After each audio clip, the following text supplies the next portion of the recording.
Este libro de Ken Sande, Pacificadores. Y bueno, hay veces, o no sé si les ha pasado alguna vez, que las cosas no salen como esperas.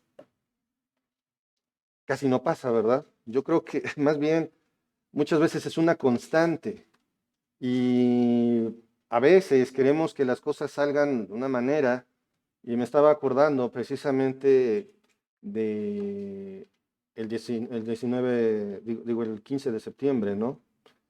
Y luego el 19 de septiembre, que es el aniversario de aquel sismo en 1985, y pues todos que estábamos esperando ya que no temblara, ¿no? ¿Y qué pasó?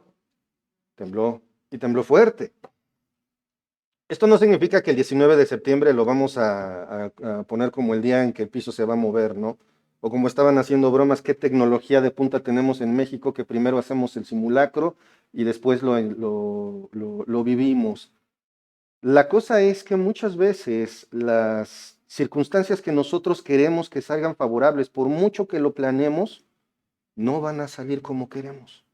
Eso suele ocurrir. Hemos estado estudiando durante ya 3 meses el asunto de la pacificación. Y hermanos, aquí hay un detalle que me gustaría compartirles. Desde el fondo de mi corazón, no desechen las herramientas que Dios nos da, no desechemos su palabra. Porque de verdad es bien triste que se dediquen meses para estudiar un tema y la herramienta ahí está, la Biblia ahí está, pero no lo llevamos a cabo. Eso es lo triste. Hoy vamos a hablar de un tema y en el cual, como les digo, las cosas no siempre salen como queremos. Nos pasó un par de veces a Moni y a mí que ya veníamos corriendo para traer las cosas para el estudio o el tiempo de oración. ¿Y qué creen? El coche estaba muerto, no tenía batería a la carga, entonces no arranca. Gracias a Dios, nuestras vecinas, las dueñas del famosísimo perro, ellas son las que nos han sacado del problema 2 veces. Gracias a Dios por eso. Dice Ken Sande en su libro, la pacificación no siempre sale tan bien como nos gustaría. Si bien algunas personas se reconcilian de buen grado, otras se muestran empecinadas y actúan defensivamente, resistiéndose a nuestros esfuerzos por ser reconciliadas. Nuestra reacción natural es responder a estas personas atacándolas o al menos dejando de hacerles algo bueno. Bueno, no le regreso el golpe, pero no le vuelvo a dar mi saludo. Voy a castigarlo con el látigo de mi desprecio. Y hermanos, esto es una realidad. Yo sé que durante los 11 capítulos anteriores pareciera que hemos dicho a fuerza el asunto tiene que llegar a feliz término. Pero seamos realistas, eso que sería en un mundo ideal, un mundo perfecto. En un mundo como en el que vivimos, va a haber quien persiste duramente y no quiere salir de ese punto del cual dice, no, yo no voy a arreglar el problema, porque a veces dicen, yo no tengo ningún problema engañándose a sí mismos, o simple y sencillamente la persona persiste en desobedecer abiertamente lo que Dios dice y se acabó. Ese es el tema que vamos a ver hoy. Y no era algo desconocido ni para Pablo ni para nuestro Señor, obviamente, como vamos a estar viendo. Y antes de orar, quiero que por favor me acompañen ahí en sus Biblias a la carta a los Romanos, capítulo 12, versículo 21. Romanos 12, 21 dice así: no seas vencido de lo malo, sino vence con el bien el mal. Vence con el bien el mal. No se trata este versículo de que nosotros paguemos mal con mal. Y eso lo sabemos todos los cristianos, ¿sí o no? Lo sabemos. La cosa es, ¿lo practicamos? ¿Y en qué contexto lo está diciendo el Señor? El Señor está hablando durante todo este capítulo de deberes cristianos. ¿Y qué es un deber? Pues algo que tienes que hacer, ¿cierto? Por ejemplo, en el caso de los estudiantes, tienen un deber que hacer todos los días. ¿Cuál es? Estudiar, hacer la tarea, ¿no? Cumplir. ¿Alguien que trabaja, se presenta a su trabajo y puede llegar a la hora que quiera? No. ¿Puede salirse a la hora que quiera? Puede estar sentadito rascándose el ombligo. Bueno, hay quienes sí lo hacen, ¿verdad? Y les pagan por eso. Pero bueno, en general tenemos la idea de que si vas a trabajar, vas a cumplir ¿con qué? Con las tareas asignadas que corresponden a tu puesto de trabajo, ¿sí o no? O en casa, ¿cierto? Cada quien tiene que cumplir con lo que se le ha asignado. O como he platicado con algunos jóvenes respecto a lo que es ser hombre. ¿Qué hace un hombre? Lo que le corresponde. También las damas. ¿Qué hacen las damas? Lo que le corresponde. No, el Señor Jesucristo no está hablando aquí de cosas opcionales, no está hablándonos de cosas que puedo pensar, bueno, tal vez bajo algunas circunstancias o porque mi hermana me cae bien lo voy a hacer. No, deberes. Ese es el contexto de este versículo. Nuevamente, vamos a leerlo. No seas vencido de lo malo, sino vence con el bien el mal. Y si no estoy en esta sintonía, estoy a tiempo de corregir y tuvimos ahorita la oportunidad de vivir esto porque hubo un error en el título de la transmisión de hoy y decía, vence el bien con el mal. Nos avisó Fernando y... ¿Manda? Sí, por eso, vence el bien con el mal, no el mal con el bien. Digo, a lo mejor me hago bolas y digo, lo digo mal. Pues bueno, ya se corrigió, ya. ¿Qué pasó? Digo yo, pues no pasa nada, se corrige, punto. Se asume el error y se corrige. Y eso es lo que debe de ser una constante en nuestras vidas. Y si no se da cuenta Fernando, si no nos señala nuestro error, ni por aludidos nos damos. ¿Ven lo importante que es? Parece algo irrelevante en este caso, pero ven lo importante que es confrontar el error de nuestros hermanos, confrontar el pecado de nuestros hermanos en amor. Por supuesto, Fernando no me escribió, oye, no sean mensos, se equivocaron. No, oye, fíjate, estoy viendo esto.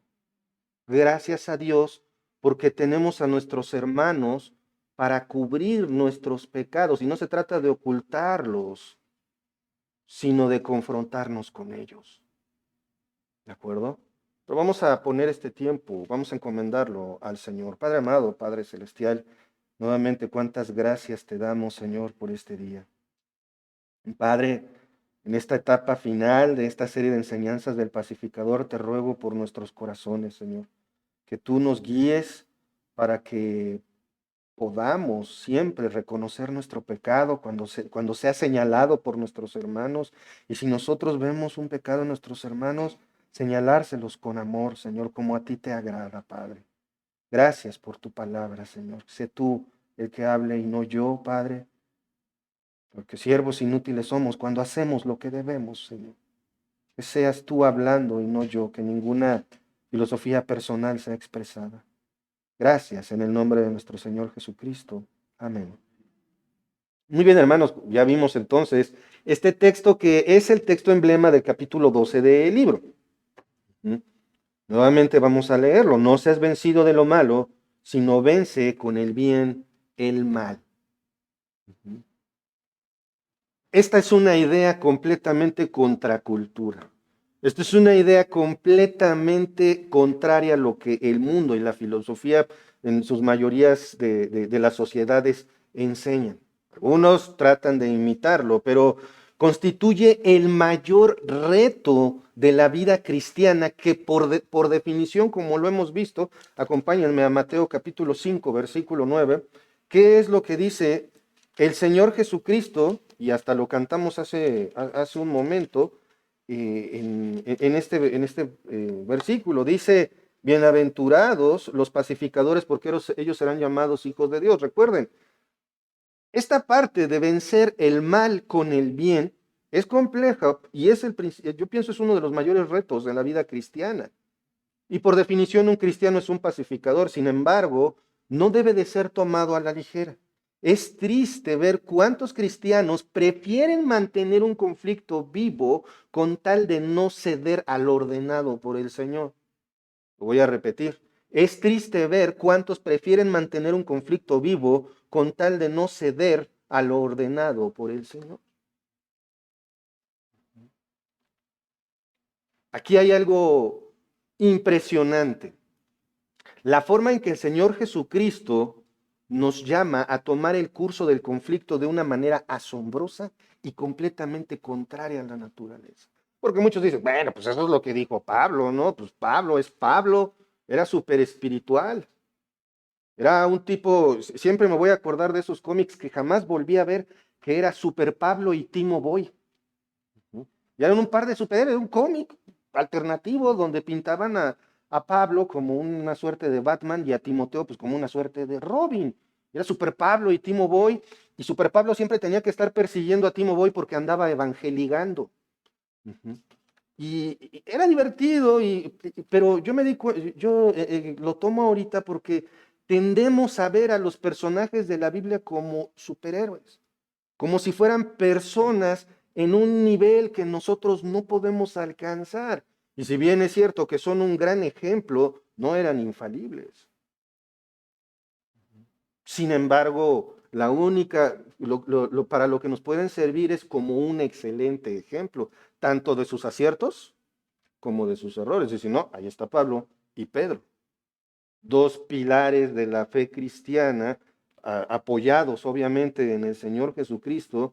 Tenemos registro en la Biblia de cómo llegaron a actuar de una manera impetuosa, cómo llegaron a cometer errores. Entonces, ahí está, ese es el ejemplo. Pero aquel a que debemos de imitar exactamente como lo dicen las Escrituras es el Señor Jesucristo. Y respecto a este tema, quiero que me acompañen por favor allá al Evangelio según San Lucas, en el capítulo 6, y ahí nos vamos a quedar un ratito. Vamos a estar ahí en el capítulo 6 del Evangelio según San Lucas, primero versículos 27 y 28. Dice así la palabra del Señor. Pero vosotros, los que oís, os digo, amad a vuestros enemigos, haced bien a los que os aborrecen, bendecid a los que os maldicen y orad por los que os calumnian. Una pausa aquí. Ya lo cantamos, ¿se acuerdan? Ujú. Cantado se oye bien bonito, ¿a poco no? Amad a vuestros... Se oye bien bonito cantado, pero fíjense lo que está diciendo. Para empezar, el Señor Jesucristo, después de decir bienaventuranzas y ayes, habla de esto. Dice, pero vosotros los que oís, ustedes los que están oyendo, ¿eso a quiénes incluye? Pues a nosotros en este momento. Ustedes los que escuchan, les digo, amad a vuestros enemigos. Con eso tenemos para empezar y para terminar. La importancia del amor en la vida del cristiano, hermanos, es medular. Porque si también lo cantamos con Fernando, si no, esa es la belleza de cantar la palabra, si no amamos a nuestros hermanos, no amamos a los demás, entonces ¿cómo podemos decir que amamos a Dios? A quien no has visto. Si no amas al que tienes enfrente o al lado, ¿cómo puedes amar a Dios? Y el amor en este aspecto no es un mero sentimiento. Estamos hablando de una decisión. Voy a amar a mi hermano aunque siento que me da chorrillo cuando lo veo. Porque el amor no es un sentimiento, es una decisión. El Señor nos amó. Nosotros amamos a Dios porque Él nos amó primero. Él toma la decisión desde la eternidad pasada de amar a su creación sin ninguna condición. Fíjense, amen a vuestros enemigos, hagan el bien a los que os aborrecen. Hay una historia en el libro donde Ken Sande describe a unos soldados durante la Segunda Guerra Mundial, pues ya saben, mátense mientras otros están planeando la guerra desde lejos, y cuentan que los soldados japoneses tenían una característica bastante severa, y es que japonés herido, japonés desechado.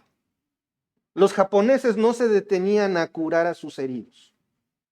Entonces un batallón de soldados estadounidenses se encuentra con un tren volcado lleno de soldados japoneses heridos, con las heridas putrefactas, sin comer, sin beber.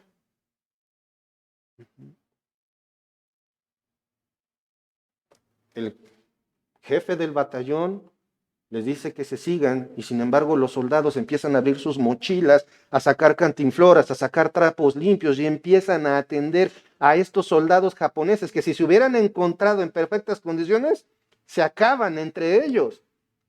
Y lo único que escuchaban al momento de partir era la palabra arigato.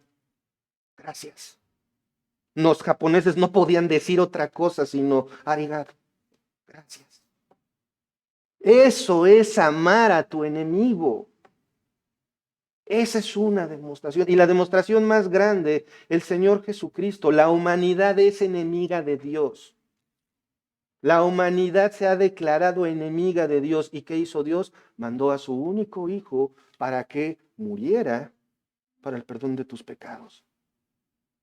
Y solamente por la fe en Él es que puede ser llamado hijo de Dios. Y apenas vamos, ahí dice, bendecid a los que os maldicen, orad por los que os calumnian. ¿Cuántas veces una persona te dice algo que no te gusta y ya hasta te estás imaginando en qué árbol lo vas a colgar? ¿Sí o no? En el caso de los matrimonios, ay, es que él hizo esto. Ah, ojalá. Oye, ¿y qué indica Dios? Ama a aquel que te aborrece, ama al que te calumnia.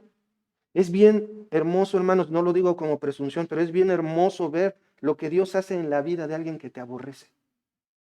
Lo he visto varias veces. Alguien que me aborrece, que me trata mal, que me insulta, y después Dios cambia el corazón. Eso es hermoso. Y me ha pasado más de una vez, yo sé que la cara no me ayuda. Obviamente yo también tengo que pedir perdón. Vamos a continuar aquí mismo en Lucas 6:35. Lo que dice la palabra del Señor. Ahí. Ahorita lo vamos a seguir desmenuzando, pero dice, amad otra vez a quién? A vuestros enemigos y haced el bien y prestad, no esperando de ello nada, y será vuestro galardón grande y seréis hijos del Altísimo, porque Él es benigno para con los ingratos y malos. ¿Sabes quiénes son esos ingratos y malos? Nosotros. El ser humano en general. Hermanos, no me voy a regresar esto de amar a tus enemigos porque creo que nos retumba lo suficiente en nuestra mente como para decir, como para hacer la pregunta, ¿sí amo a mi enemigo? ¿Sí manifiesto el amor de Dios en aquel con el que tengo un conflicto? Pero quiero que nos concentremos en lo siguiente que dice ahí el versículo 35. Dios, pues, el Altísimo, es benigno ¿para con quién? Para con los ingratos y malos. ¿Cómo eres tú para con aquel que es ingrato contigo? Es que yo le di un vaso de agua y me castiga con el látigo de su desprecio. ¿Quién se cree? ¿No les ha pasado? Una de las bellezas que yo puedo decir de mi matrimonio es que tengo una esposa bien perdonadora. Soy un estuche de defectos y porquerías y aún así ella me ama. ¿Saben cuántas veces quizás le he faltado el respeto sin darme cuenta? Muchas, estoy seguro, pero ella me perdona y me ama. Cuando en la noche de repente hay un coraje y Uno se acuesta bien encorajinado, bueno, no es mi caso, pero Ken Sandy cuenta su caso en el que él sí se acostó bien enojado con su esposa y de repente se dio cuenta que no se puso bien las cobijas y era invierno y estaba temblando de frío y por orgullo no le pedía las cobijas. Ujú. Y de repente sintió la cobija cayéndole encima, porque su esposa se dio cuenta que su orgulloso y obstinado esposo estaba temblando de frío. Y digo, no es nuestro caso porque yo puedo dormir destapado hasta en invierno sin problema. Pero Ken Sandy describe que se puso a llorar cuando sintió la cobija cayendo. ¿Por qué? Porque su esposa lo estaba tratando bien, a pesar de que él se acostó muy enojado con ella. ¿Cuántos matrimonios truenan porque no son capaces de reconocer lo que Dios manda? Y actuó defendiéndome, por decir una cosa. Continuemos la lectura, versículo 36. Sed pues misericordiosos como también vuestro Padre es misericordioso. Y ahí está la medida. Si quieres saber cuánto mide una pared, ¿qué haces? Pues usas una regla, ¿no? Bueno, no una regla, usas un instrumento graduado en centímetros para poder saber cuántos centímetros mide. Nosotros para poder saber qué altura tenemos que alcanzar en cuanto a este tema, ¿qué dice el Señor Jesucristo? Sean misericordiosos como también vuestro Padre es misericordioso. Y aquí un detallito. La gracia, ¿cuál es? La gracia es cuando recibes algo que no mereces. En este caso, el perdón del Señor, ¿lo merecemos? No, pero por gracia el Señor te lo da sin tomar en cuenta si eres bueno o malo. Lo único que tienes que hacer es arrepentirte y poner tu fe en el Señor Jesucristo. No mereces perdón, pero Dios te da perdón. Ahí está la gracia.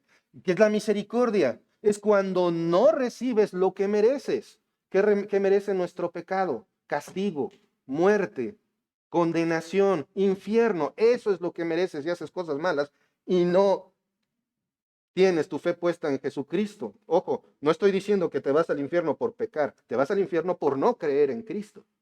Los pecados son una constante. Pero saben una cosa, la palabra griega utilizada aquí para misericordioso, porque si se fijan está dos veces. ¿Cómo tenemos que ser nosotros? ¿Cómo? Misericordiosos. ¿Como quién? Como Dios, que Él es misericordioso. Del griego oiktirmon, que quiere decir compasivo. Pero fíjense, misericordioso, esto es lo increíble, misericordioso hacia los males de otro. Esto quiere decir que tienes que ser compasivo con aquel que falla, pero también tienes que ver sus pecados, sus fallas con compasión, no con ganas de cachetearlos. Ujú. No se trata nada más de, bueno, porque es increíble, hermanos, la gente siente más compasión hoy día por un perro que por un humano. Y es por eso que muchas familias no quieren tener hijos, pero bueno, eso es harina de otro costal. Yo lo que quiero es que veamos que podemos ser compasivos con quien sea, menos con mi pareja, menos peor con mi hermano en Cristo.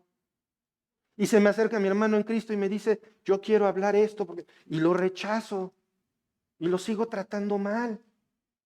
Hermanos, eso es desobediencia abierta a la palabra de Dios. Y una desobediencia abierta a la palabra de Dios tiene un nombre bien corto, pecado. Y sigo desobedeciendo y sigo desobedeciendo y sigo pecando y sigo anteponiendo mis intereses a los de Dios. Y sigo diciendo que soy cristiano, pero la Biblia, la verdad es que no me importa. Llego con ella a la iglesia para que después no me esté regañando el pastor.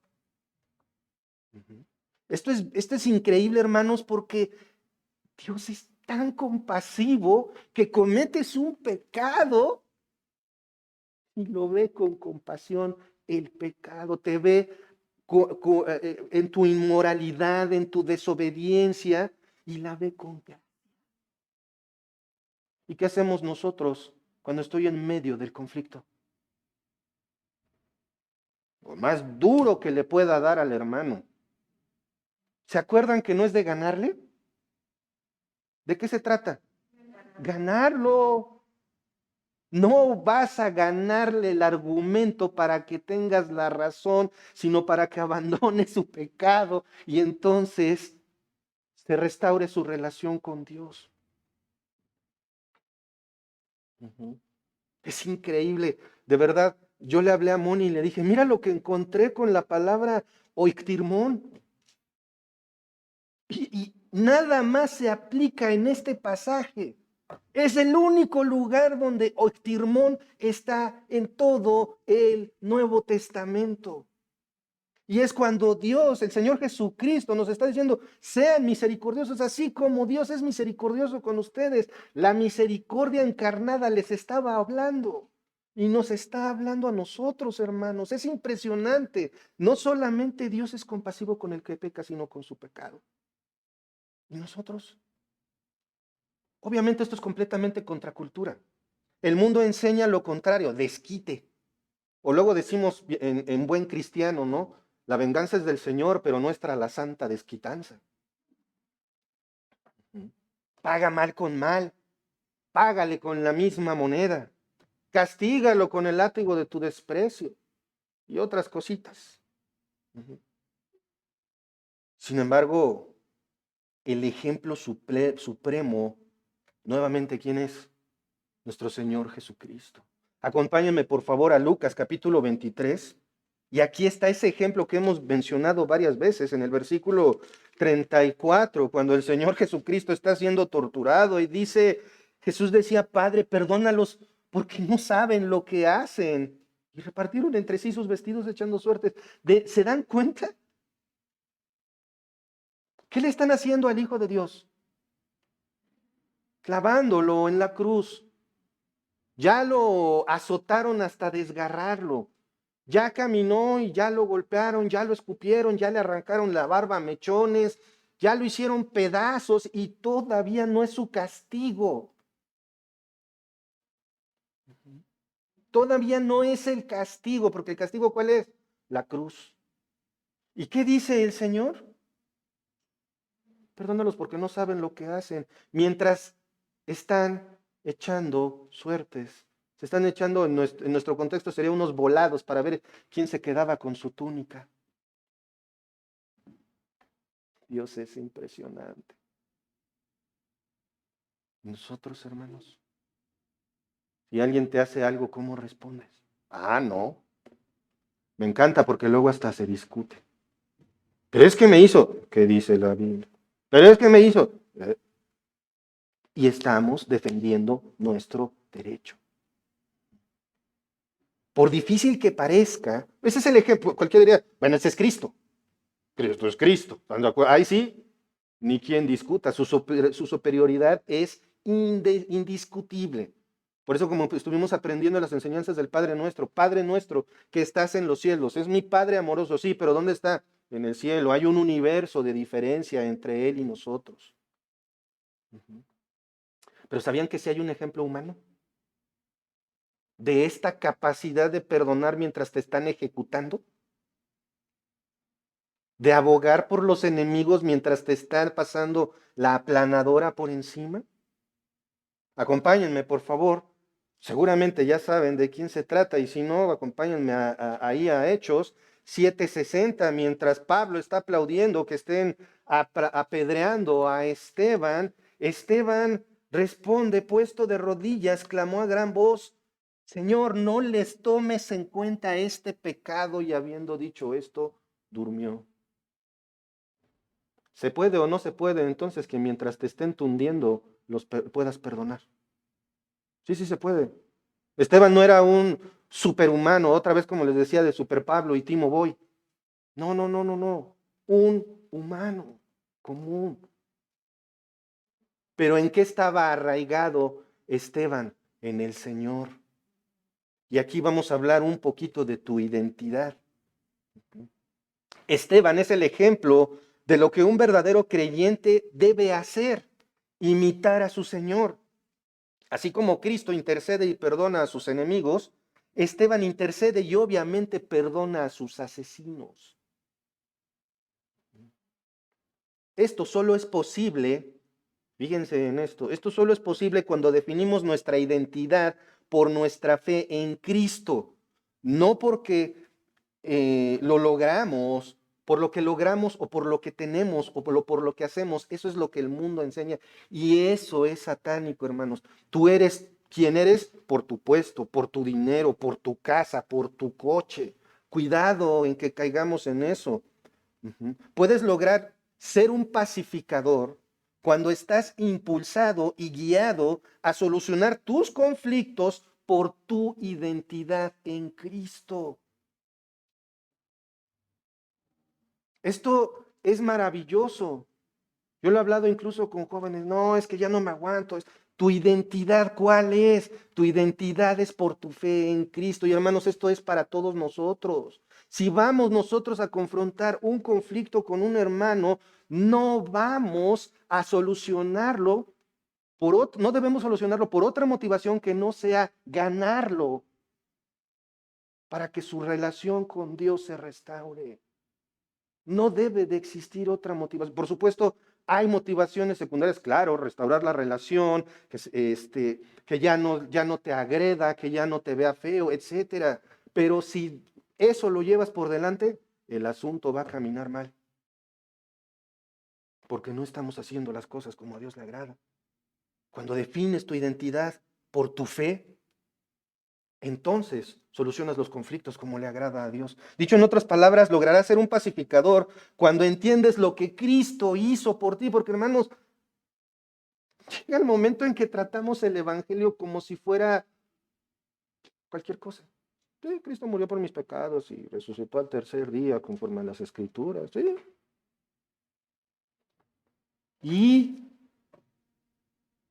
siempre yo me acuerdo cuando hubo una canción muy de moda que hablaba de Señor, hazme un radical como el águila volar, no quiero revolotear. Ese radicalismo, eso no es el radicalismo cristiano. El radicalismo cristiano es cuando por tu fe renuncias a todo lo que no le agrada y lo pones a tu Señor, al Señor Jesucristo lo pones en primer lugar. Eso es radicalismo cristiano. No poner el pececito, no tener la Biblia de moda, no. Y eso se refleja en nuestro actuar diario. Por supuesto, al momento de la solución de conflictos, también. Esa es la obra maravillosa de Cristo en la cruz, la sangre del perfecto Hijo de Dios derramada para el perdón de tus pecados, es lo que te inspira a morir a tus intereses y a tu yo. Perdonar a quien te ofende, por ese perdón que Dios te dio, es que tú puedes confrontar los conflictos y soportar el agravio de otros con amabilidad. Aun cuando la otra persona persiste en maltratarte por la obra de Cristo para perdonarte a ti. Está el martillo enterrando el clavo. Bueno, no tantos golpes porque lo hacían generalmente de uno o dos. ¿Y el Señor Jesucristo qué está diciendo? Perdónalos porque no saben lo que hacen. ¿Y nosotros? ¿Cómo se atrevió a darme mi tamal que pica?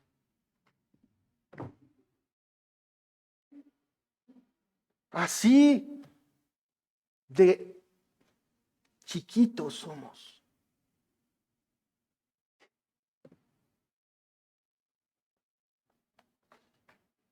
Esto no significa, ojo, que te presentes desarmado a la batalla. Ah, caray, eso ya me gustó. Dios me da armas, sí. No te deja sin armas delante de un ofensor que persiste en lastimarte. Sin embargo, no va a ser una pistola, un palo o como aquí le llamamos a un garrote que tenemos, el arrepentidor. No, no se trata de eso.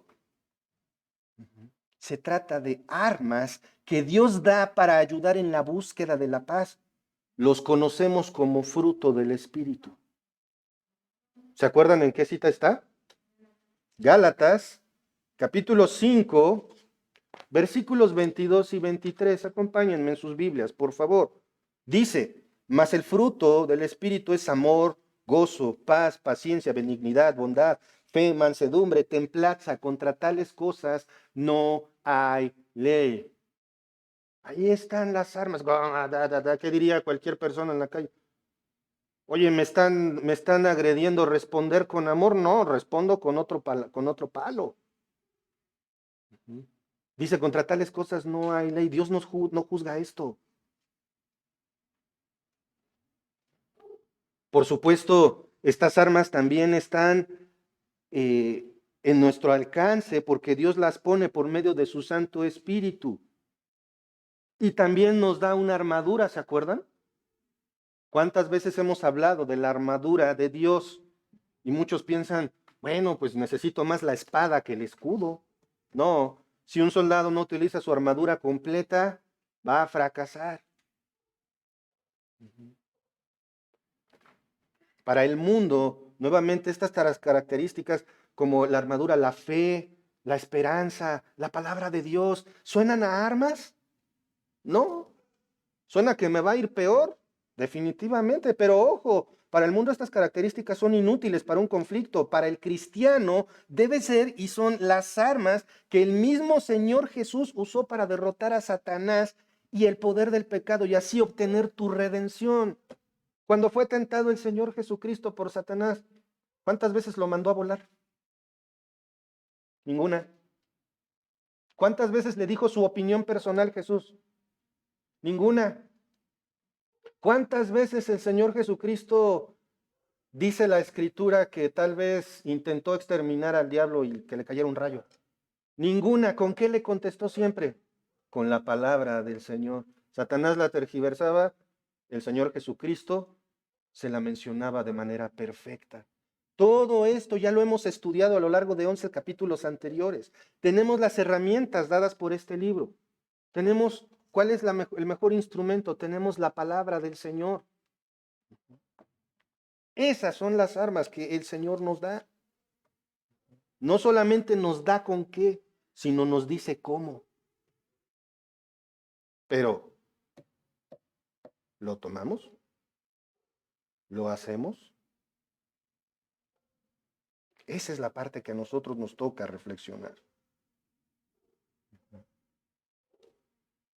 Aparte, ¿cómo debemos de comportarnos cuando una persona que nos hiere persiste en seguirnos hiriendo, a pesar de que tratas de solucionar el conflicto? ¿Cómo le hacemos, hermanos?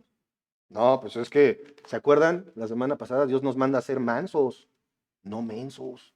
Y es como una suerte de pretexto para, en un momento dado, defenderme de mi hermano, regresarle la agresión, o por lo menos, como vimos, dejar de hacer algo bueno. Acompáñenme a Romanos 12. Romanos 12, versículos 14 al 21, y ya vimos algunos de estos versículos, pero ahora lo vamos a ver en conjunto. Acompáñenme a leer, por favor. Bendecid a los que os persiguen, bendecid y no maldigáis, gozaos con los que se gozan, llorad con los que lloran. No, espérenme, me equivoqué. No, sí, estoy bien. Sí, es que vi otro número, perdón. Unánimes entre vosotros, no altivos, sino asociándoos con los humildes. No seáis sabios en vuestra propia opinión. No paguéis a nadie mal por mal. Procurad lo bueno delante de todos los hombres. Si es posible, en cuanto dependa de vosotros, estad en paz con todos los hombres. No os venguéis vosotros mismos, amados míos, sino dejad lugar a la ira de Dios, porque escrito está, mía es la venganza, yo pagaré, dice el Señor. Así que si tu enemigo tuviere hambre, dale de comer. Si tuviere sed, dale de beber. Pues haciendo esto, ascuas de fuego amontonará sobre su cabeza. No seas vencido de lo malo, sino vence con el bien el mal. Pablo nos está mostrando el comportamiento que debemos de tener. Y fíjense en esto, es un comportamiento de ataque. No te vas a quedar así como voy a recibir todo. No, tienes que atacar, pero no para ganarle a nuestro oponente, sino para ganarlo. Lo vas a atacar con amor, es usando las armas que Dios te da en su palabra. Lo vas a ayudar a ver la verdad de su pecado para traerlo a una relación correcta con Dios. Esto no es una lucha sencilla y debe de ser librada correctamente, obedeciendo lo que la palabra de Dios nos indica, sin agregar o sin restar. Y hermanos, tantas veces ha ocurrido que alguien que profesa ser cristiano se le dice el consejo bíblico y hace exactamente lo contrario. Hay que tener mucho cuidado con esto. Vamos con 5 pasos, los últimos 5 pasos que vamos a aprender en este libro. 5 pasos que vimos ahorita en Romanos 12, 14 al 21, que nos ayudarán a hacer esta ofensiva de manera victoriosa. Nuevamente, en estos casos y en la resolución de conflictos, no se trata de quedarse quieto, se trata de ser confrontacional, pero no para ganar, no para ganarle a mi hermano, sino para ganarlo y que restaure su relación con Dios. Son 5 pasos, como les digo. Estos 5 pasos son nuestro comportamiento que debemos de seguir cuando nuestro oponente persiste en pecar contra nosotros. ¿Te ha pasado?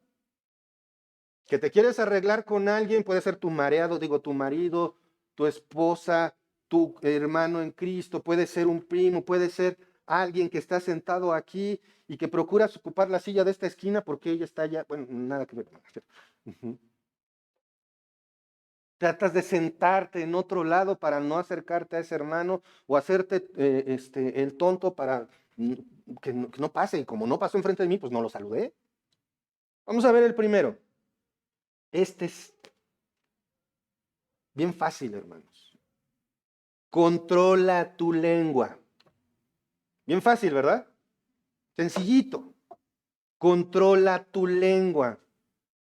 Cuando decimos mucho, muchas veces no decimos nada. En la resolución de conflictos es muy bueno ir como el gorgojo, al grano. Uh-huh. Controla tu lengua, pero no solamente nos vamos a enfocar en eso. Vamos por favor a Romanos 12:14. Dice así: bendecid a los que os persiguen, bendecid y no maldigáis. ¿Qué tienes que hacer con aquel con el que tienes un conflicto? Cuando estamos en un conflicto que se ha alargado, porque cuando ya lo trataste de arreglar y no se llega a nada, el conflicto se alarga. Por eso se acuerdan que hay que mantenerlo, el círculo lo más pequeño posible, el mayor tiempo posible. El círculo de personas que saben.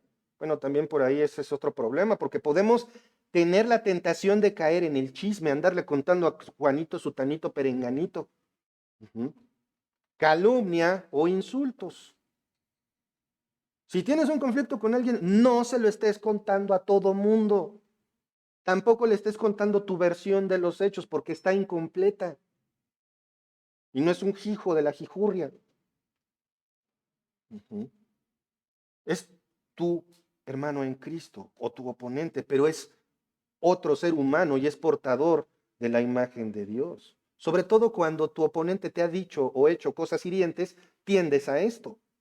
Uh-huh. Y en ese fuego cruzado de dijo y me dije, y le digo a otro, y le digo a este y esto, en ese fuego cruzado las cosas solamente se complican. Estamos llamados a no devolver el mal, sino a hacer el bien a quien nos hace mal. Si obedecemos en esto, se pueden abrir nuevas oportunidades de diálogo.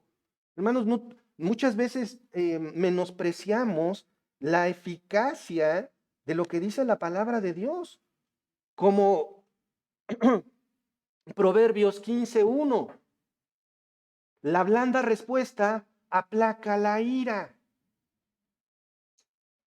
¿Qué significa esto? Que si alguien te está agrediendo, te está hablando mal, te está diciendo cosas hirientes, le contestes amablemente.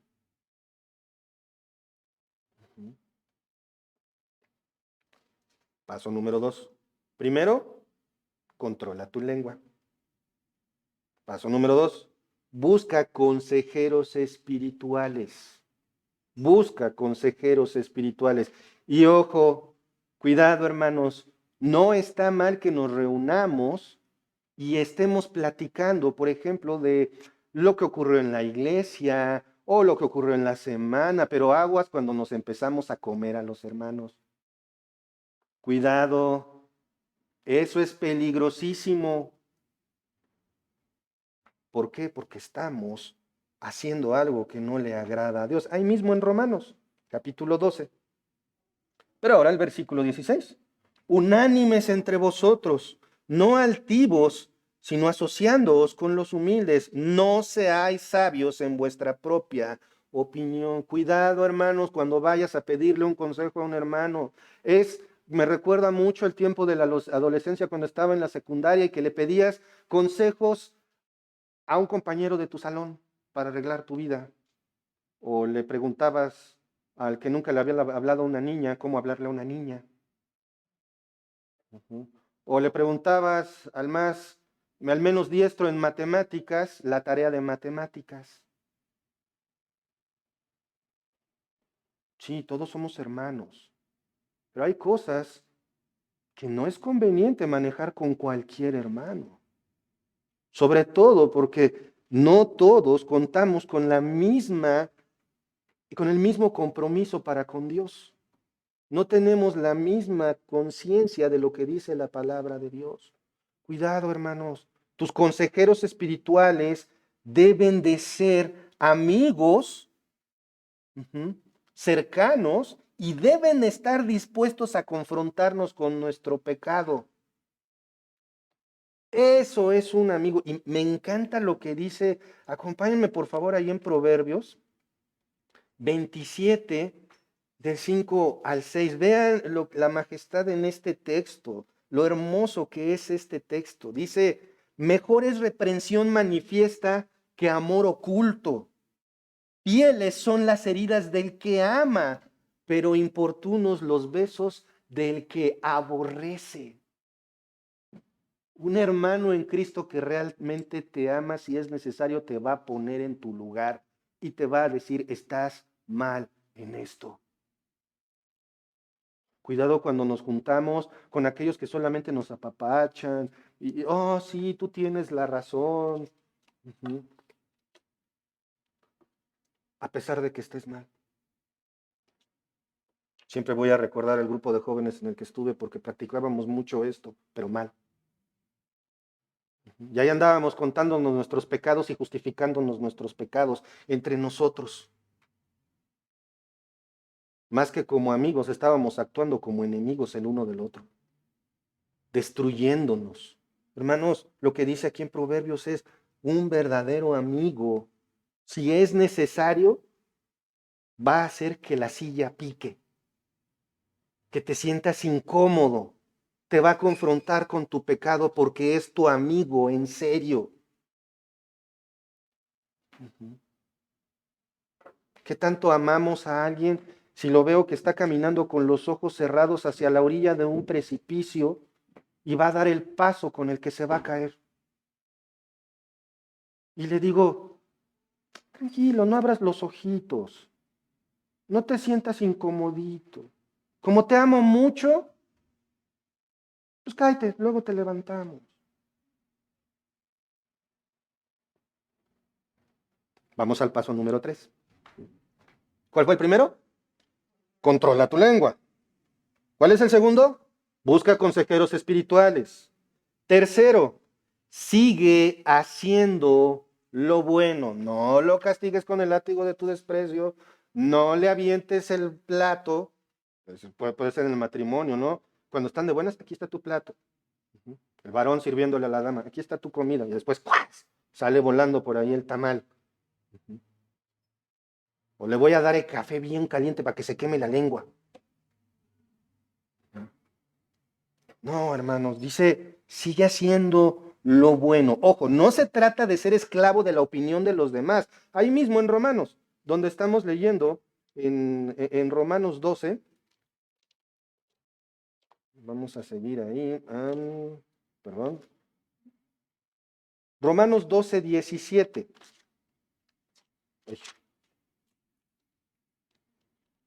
Dice así, ahora sí, ya lo tengo. No paguéis a nadie mal por mal. Procurad lo bueno delante de todos los hombres. Como les decía, no, cuando dice procurad lo bueno delante de todos los hombres, no significa que vas a ser un esclavo de la opinión de los demás. No, no significa eso. sino que nuestro comportamiento delante de todos debe de ser la evidencia de que estoy obedeciendo a Dios. Porque puedo andar por ahí en la calle y yo soy un hombre que obedece a Dios. ¿Y cómo me veo? Hasta con traje, bien espiritual, ¿no? O van a decir, bueno, este vende Biblias, yo qué sé. Pero soy un hombre que obedece a Dios. Órale, Mónica, ya cállate. ¿Cómo se vio eso? Contradictorio. Se vio mal. ¿Por qué?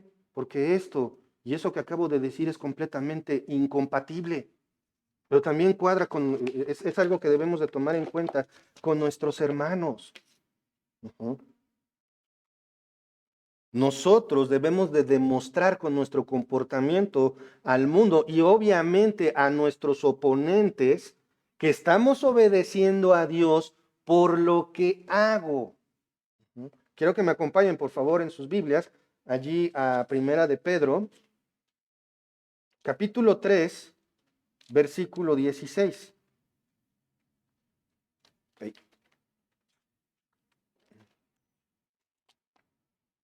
¿Ya la tienen? Ay, espérenme porque yo no.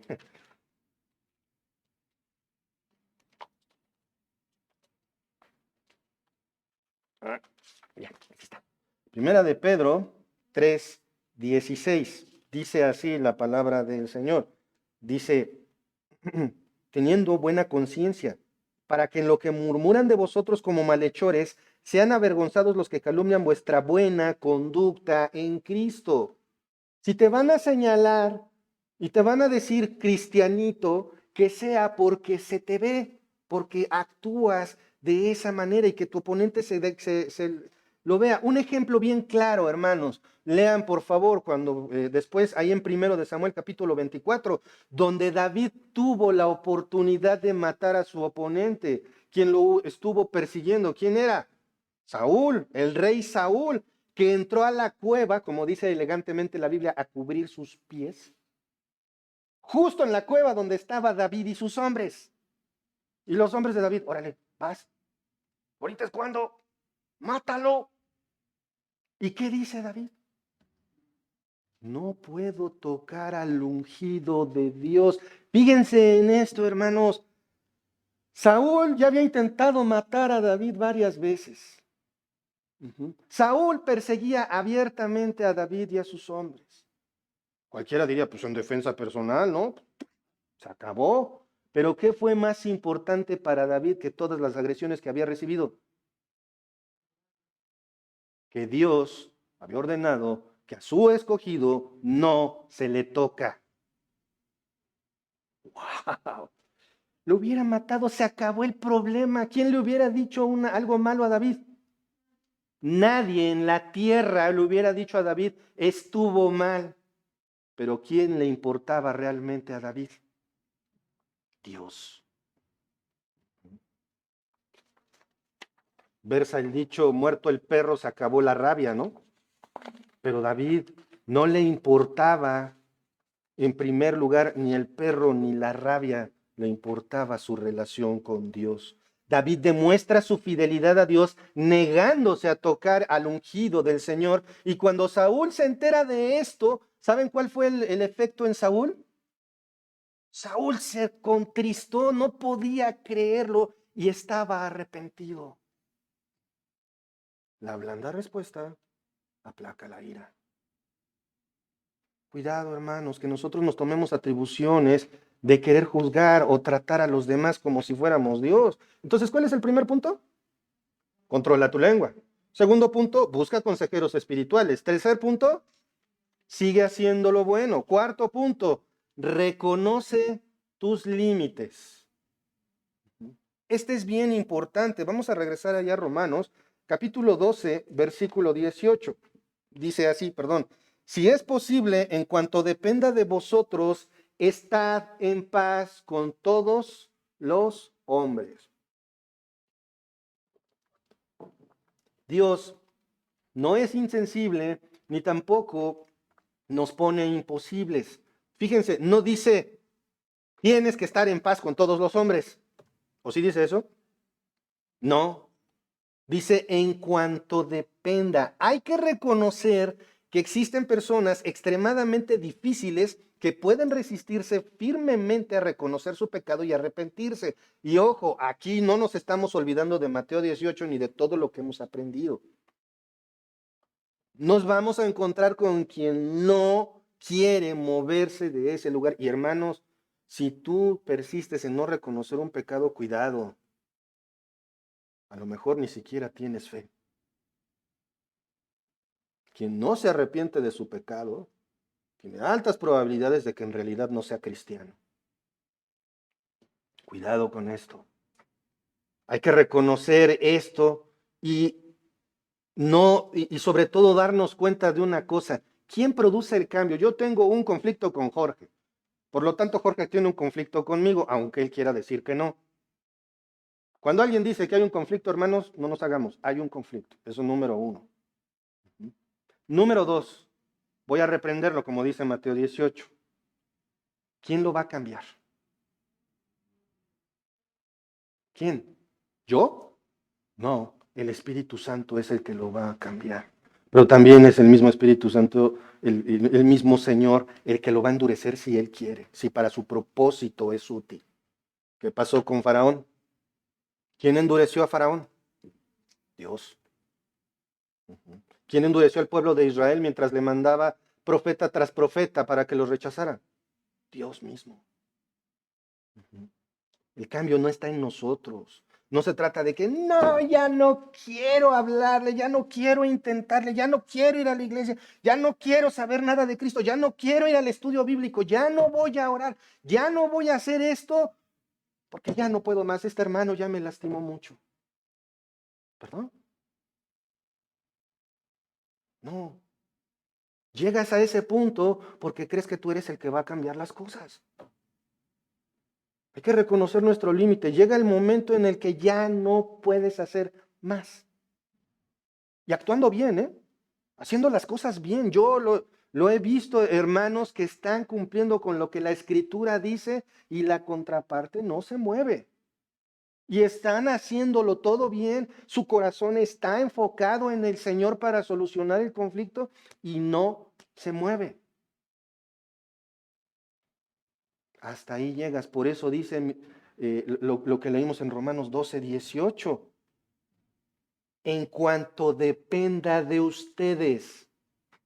Quiere decir que vas a hacer todo lo humanamente posible. Y ojo, no es de que, bueno, ya pasó una semana, ya hice todo lo humanamente posible. No, porque todo lo humanamente posible implica un ramillete de opciones impresionante.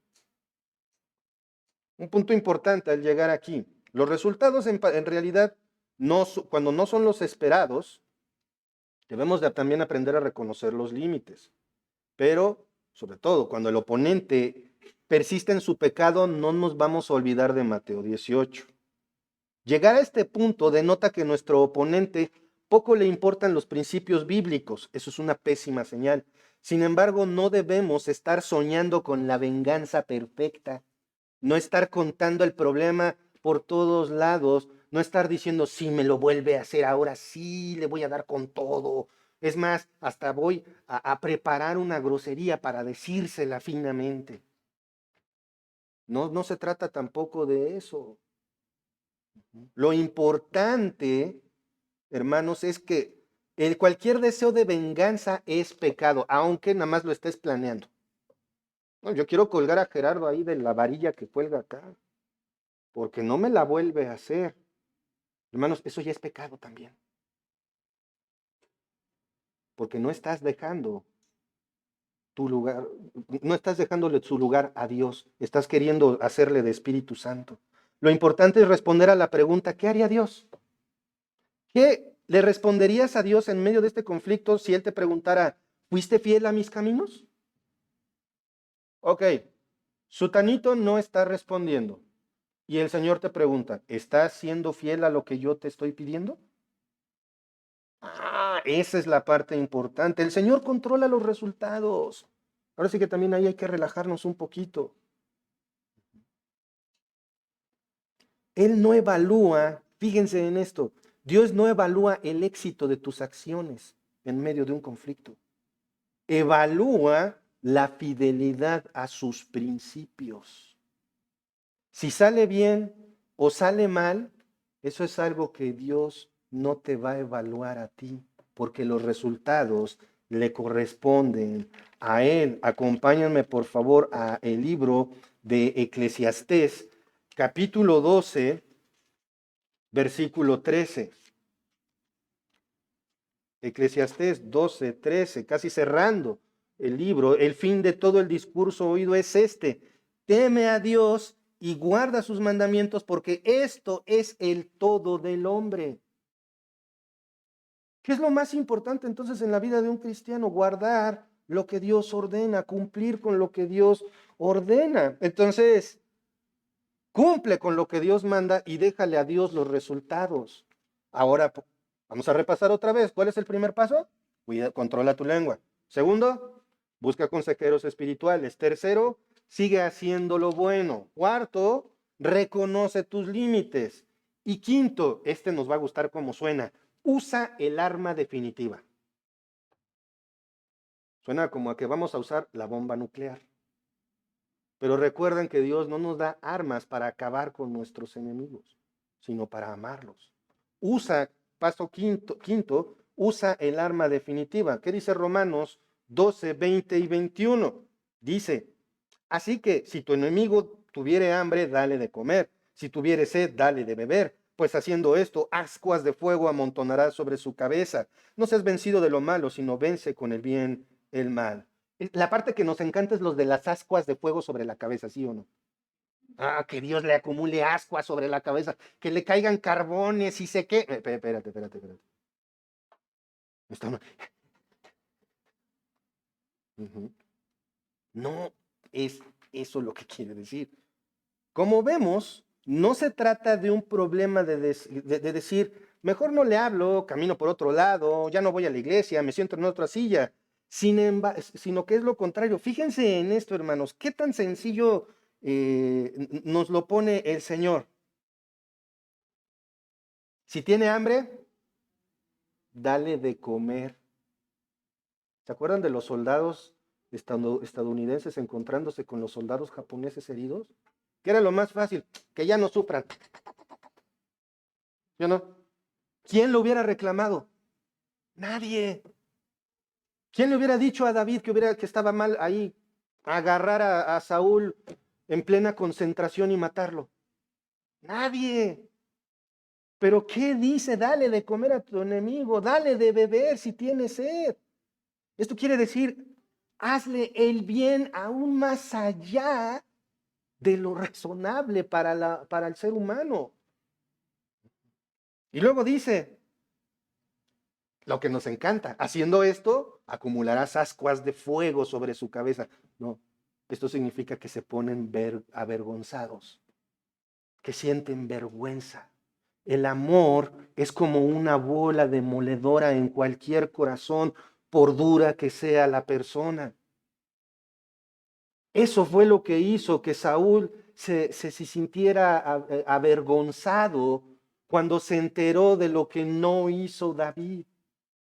La Biblia no lo dice, pero pienso que hasta Saúl dijo, pues yo también me hubiera matado a mí. Estoy ahí, vámonos. Pero ¿qué dice la palabra del Señor? Ámalo. A ese que te está tratando mal, ámalo, trátalo bien, para que se avergüence. Y tal vez esa vergüenza lo lleve al arrepentimiento. Debemos, en vez de desear que le caigan carbones encendidos en la cabeza a nuestro oponente, debemos rogar porque Dios, con el amor que le manifieste, tarde o temprano se arrepienta. En el peor de los casos, este ejercicio de amar a nuestros enemigos nos va a evitar caer en la tentación de andar planeando venganzas.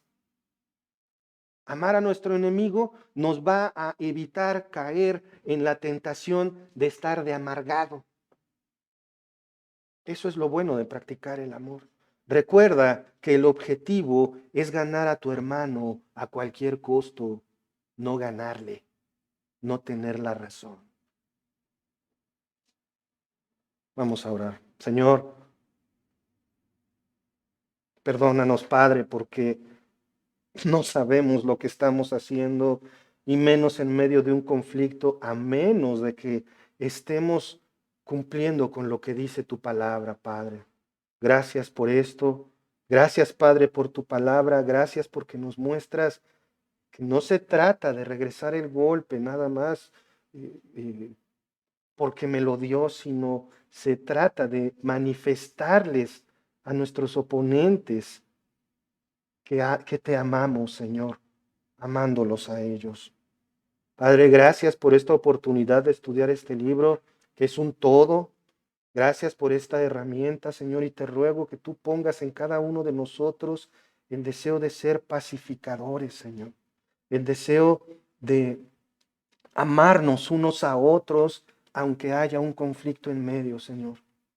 Concédenos esta gracia de obedecerte, Padre. Gracias, porque sabemos que tú estás obrando en nuestras vidas. Gracias, en el nombre de nuestro Señor Jesucristo. Amén. Dios los bendiga.